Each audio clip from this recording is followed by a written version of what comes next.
Assistem, perquè jo vull ampliar aquest estudi, ampliar un poquet el camp de visió de l'estudi, perquè avui tenim un públic meravellós, que són tots estudiants de perruqueria, i estic així amb Javier, que també vull fer-li la pregunta esta. De l'1 al 10, Javier, tu com series ara de feliç? Jo un 10. Un 10? Sí. Bueno, un aplaudiment, que Javier és molt feliç. Clar que sí. Jo vull preguntar-te per què, Javier, per què ese 10?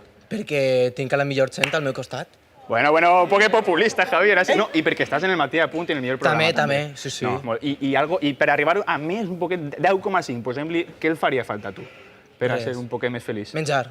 Menjar. Ja ho sabem, companys, si tenim alguna cosa per ahir, li ho donem a Javier per a que ho augmentem. I després, Adriano, que també està molt feliç, de l'1 al 10, com series tu ara de feliç? Uf, un 10, y si se puede más, pues Però más. que meravella de públic, estan tots contentíssims. Bé, les raons, Adriano, d'eixa felicitat pletòrica que tens d'avui. Per què? Per què?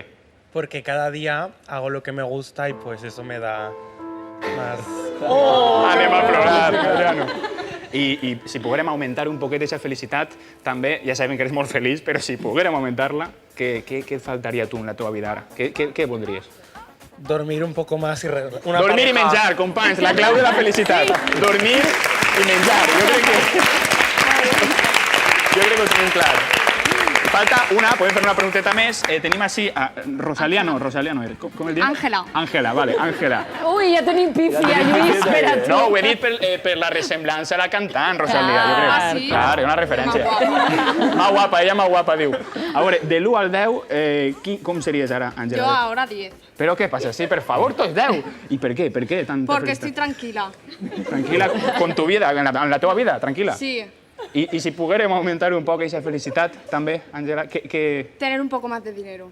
Diners, menjar i dormir. Amb això jo crec que l'estudi ha quedat... Fantàstic.